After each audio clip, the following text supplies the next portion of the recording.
Good morning class. My name is Ramandeep Kaur. I am from Satyam Group of Institute Nakotar. ये lecture है आपका managerial economics का। आज के इस लेक्चर में हमने लॉ ऑफ डिमांड करना है। तो इस लेक्चर में हमने आपको लॉ ऑफ डिमांड के बारे में बताना है। हमने पिछले लेक्चर में लॉ ऑफ डिमांड का मीनिंग क्या था, उसके डिटर्मिनेंट्स किए थे। आज हम लॉ ऑफ डिमांड करेंगे कि लॉ ऑफ डिमांड होता क्या है। ठीक है, तो स्टार्ट करते हैं। मीनिंग से बताते हैं हम आपको। पहले में the law of demand state that quantity purchased very inversely with price. जो लॉ ऑफ डिमांड है वो ये बताता है कि जो क्वांटिटी है वो क्या है कि वो प्राइस के साथ इनवर्सली रिलेटेड है। मीन्स के नेगेटिव रिलेशन है क्वांटिटी का, डिमांड का और प्राइस का। इससे क्या है कि क्या कह रहे हैं कि जो प्राइस है, किसी चीज़ का प्राइस है, वो अगर इंक्रीज होता है तो उस चीज़ की डिमांड जो है वो कम हो जाती है। जैसा कि मैंने आपको उस दिन बताया ही था कि प्राइस के इंक्रीज होने से उसकी क्वांटिटी, उसकी डिमांड जो है वो कम हो जाती है। ठीक है, the law of demand state that other factors being constant. ठीक है जी, जो बाकी के फैक्टर्स हैं, जो मैंने उस दिन आपको डिटर्मिनेंट्स बताए थे, वो सारे फैक्टर जो हैं वो कांस्टेंट रहते हैं। बट प्राइस एंड क्वांटिटी है जो है, प्राइस एंड डिमांड जो है किसी भी गुड का और सर्विसेज का, उनमें क्या है, जो रिलेशन है वो नेगेटिव है, इनवर्स रिलेशन है। वो एक दूसरे के बिल्कुल ही उल्ट है। एक चीज़ बढ़ती है तो दूसरी चीज़ कम हो जाती है, एक चीज़ बढ़ती है तो कम हो जाती है। अगर प्राइस बढ़ता है तो दूसरी जो डिमांड है वो कम हो जाती है। अगर प्राइस जो है वो घटता है तो डिमांड वो है इंक्रीज हो जाती है। ठीक है ना। When the price of a product increases the demand for the same product will fall. अगर प्राइस जो है वो इंक्रीज हो जाता है तो उस प्रोडक्ट की डिमांड जो है सेम प्रोडक्ट की, वो क्या है, वो फॉल हो जाएगी। Next is definition of demand. जो प्रोफेसर स्मेल्सन है, उन्होंने कहा कि लॉ ऑफ डिमांड जो है वो क्या है। Law of demand state that people will buy more at a lower prices and buy less at a higher prices if other things remaining the same. क्या कह रहा है प्रोफेसर स्मेल्सन, क्या कह रहा है कि अगर पीपल जो हैं, पीपल क्या है, वो बाय ज़्यादा तब करेंगे जब किसी चीज़ का प्राइस जो है वो कम है, और बाय कम कब करेंगे, जब बाय लेस कब करेंगे, जब किसी चीज़ का प्राइस जो है वो हाई है। बाय ज़्यादा करेंगे जब किसी चीज़ का प्राइस कम है, और बाय कम करेंगे जब किसी चीज़ का प्राइस ज़्यादा है। If other things remaining the same. बाकी की चीज़ें जो हैं, हमने उस दिन जो फैक्टर्स किए थे, टेस्ट, प्रेफरेंस, ये सारा चीज़ें जो हैं वो सेम, रिमेनिंग द सेम रहेंगी। ठीक है। Next is characteristics of law of demand. Law of demand के क्या फीचर्स हैं। ठीक है जी, फर्स्ट है inverse relationship between price and demand. ठीक है जी, जैसे कि मैंने आपको डेफिनेशन में ही बता दिया कि प्राइस एंड डिमांड का जो रिलेशनशिप होता है वो इनवर्स होता है, वो नेगेटिव रिलेशनशिप होता है। कि जब प्राइस बढ़ता है तो उसकी डिमांड कम हो जाती है, और जब प्राइस कम होता है तो उसकी डिमांड जो है वो ज़्यादा हो जाती है। Price is independent variable. Price जो है वो इंडिपेंडेंट वेरिएबल है, वो किसी भी चीज़ पर डिपेंड नहीं करता। But third feature is demand is dependent variable on price of good. जो डिमांड है वो डिपेंड करता है किसी भी प्रोडक्ट और किसी भी सर्विसेज के प्राइस पर। वो जो है डिमांड हमारी डिपेंड करती है। अगर किसी चीज़ का प्राइस बढ़ता है तो हमारी डिमांड कम हो जाती है, और अगर किसी चीज़ का प्राइस कम होता है तो हमारी डिमांड ज़्यादा हो जाती है। ठीक है ना। Next is demand curve and demand schedule. ठीक है जी, डिमांड कर्व जो हम ग्राफ में प्रेजेंट करते हैं, और डिमांड शेड्यूल जो हम टेबल में रिप्रेजेंट करते हैं। तो सबसे पहले हम करते हैं डिमांड शेड्यूल। तो डिमांड शेड्यूल एक टेबल होता है जो रिप्रेजेंट करता है कि किसी चीज़ के प्राइस के इंक्रीज होने से उसकी डिमांड जो है वो डिक्रीज हो जाती है। हमने इस जो हमारा ये टॉपिक है, इसमें हमने ऑरेंजेस की एग्जांपल ली है डिमांड शेड्यूल में। तो क्या कह रहे हैं कि हमने ये देखिए नीचे मैंने आपको एक टेबल के थ्रू भी बताया हुआ है। ठीक है, उससे आपको ज़्यादा क्लियर हो जाएगा। ठीक है ना। तो अगर कह रहे हैं कि टेबल जो है वो जो रिप्रेजेंट कर रहा है price of oranges and quantity demanded of oranges. ठीक है ना। अगर प्राइसेस इंक्रीज हो रहा है ऑरेंजेस का, तो उसकी डिमांड जो है ऑरेंजेस की वो डिक्रीज हो गई है।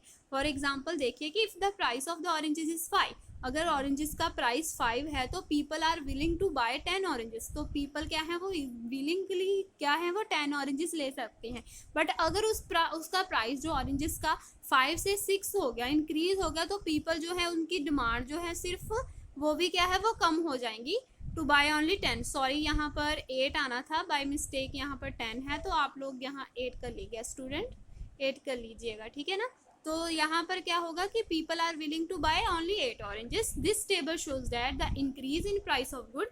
ये टेबल क्या शो करता है कि जब प्राइसेस गुड्स का प्राइसेस इंक्रीज होता है तो उसका एक वजह से क्या होता है कि क्वांटिटी उस गुड्स की क्या है वो डिक्रीज हो जाती है, ठीक है ना। तो ये है, मैं आपको टेबल शो करती हूँ। इसमें क्या है, प्राइस ऑफ ऑरेंजेस एंड एक साइड पर क्वांटिटी ऑफ ऑरेंजेस है, एक साइड पर प्राइस ऑफ ऑरेंजेस है। तो फर्स्ट हमारे प्राइसेस ऑरेंजेस का प्राइस है 10। ये आपके टेबल में शो हो रहा है कि ऑरेंजेस का प्राइस है 10, तो उसकी क्वांटिटी हम कितनी डिमांड कर रहे थे 2। जब वो प्राइस जो है वो 10 से 8 गया, देखिए क्लास ध्यान से देखना, इस टेबल को ध्यान से समझना, ठीक है। जब उस ऑरेंजेस का प्राइस 10 से 8 गया मीन्स के प्राइस जो है वो कम हुआ। तो दूसरी साइड देखिए उस चीज की क्वांटिटी 2 से हमारे क्या आ गई 5।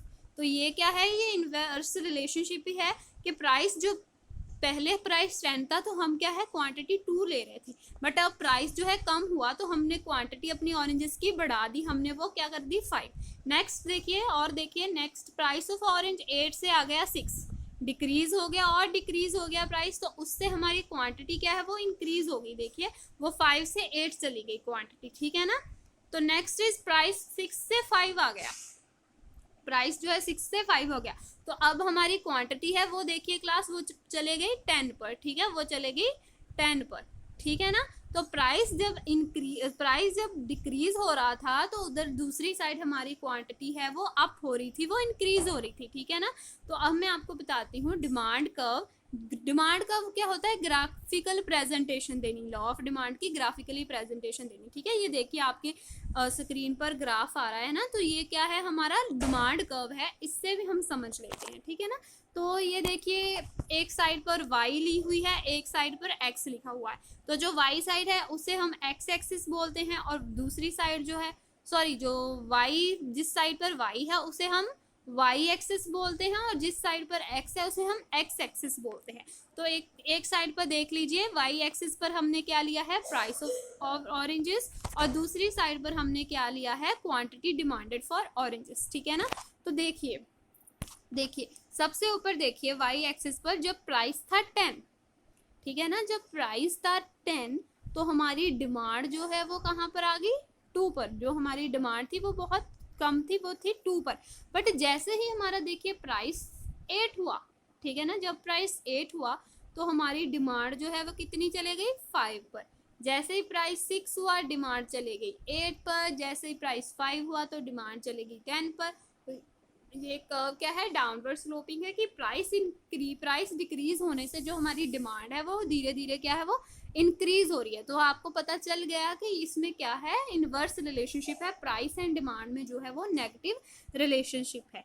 नेक्स्ट हम करते हैं क्लास अजम्पशंस, ठीक है। जैसे बाकी के मैंने आपको डेफिनेशन में बताया था ना कि अदर फैक्टर्स रिमेन कांस्टेंट, वो यही फैक्टर्स हैं कि जो हैबिट है, टेस्ट है, फैशन है वो क्या है, वो कांस्टेंट रहेगा, उसमें कोई चेंजेस नहीं आएंगे। चेंजेस सिर्फ और सिर्फ एक चीज में आएंगे, वो है प्राइस एंड डिमांड, ठीक है ना। प्राइस के चेंजेस होने से डिमांड पर सिर्फ तभी इफेक्ट पड़ेगा, ठीक है। और money income of the consumer जो है वो क्या है, वो भी डज नॉट चेंज, वो भी चेंज नहीं होगी। प्राइस ऑफ अदर गुड्स, दूसरी गुड्स का प्राइस जो है वो कांस्टेंट रहेगा, और जो कमोडिटी है उसका कोई सब्सिट्यूट नहीं होगा। तो commodity is a normal good, जो कमोडिटी है वो नॉर्मल गुड होगी, उसकी कोई प्रेस्टीज और स्टेटस वैल्यू, प्रेस्टीज मतलब उसकी कोई गुडविल नहीं होगी। People do not expect changes in the price, जो पीपल हैं वो कहते हैं ना, मैंने आपको उस दिन वो बताया था कि डिटर्मिनेंट्स में कि पीपल एक्सपेक्ट करते हैं कि अगर फ्यूचर में प्राइस चेंज हो रहा है तो हमने प्राइस इंक्रीज हो रहा है किसी गुड का तो उन्होंने आज ही उसकी डिमांड इंक्रीज कर दी। बट ये लॉ ऑफ डिमांड में क्या है कि people do not expect changes, people क्या है वो चेंजेस को एक्सपेक्ट नहीं करेंगे, ठीक है। प्राइसेस के चेंजेस एक्सपेक्ट नहीं करेंगे, ठीक है क्लास। तो आई होप कि आपको ये लेक्चर जो लॉ ऑफ डिमांड है हमारा वो अच्छे से समझ आया होगा। ये आपके क्वेश्चन के पॉइंट ऑफ व्यू से बहुत ही इंपॉर्टेंट क्वेश्चन है। आपको क्वेश्चन में ये आपके क्वेश्चन पेपर्स में ये क्वेश्चन पक्का आ ही जाता है, मोस्टली क्वेश्चन में ये लॉ ऑफ डिमांड के बारे में पूछ ही लेते हैं।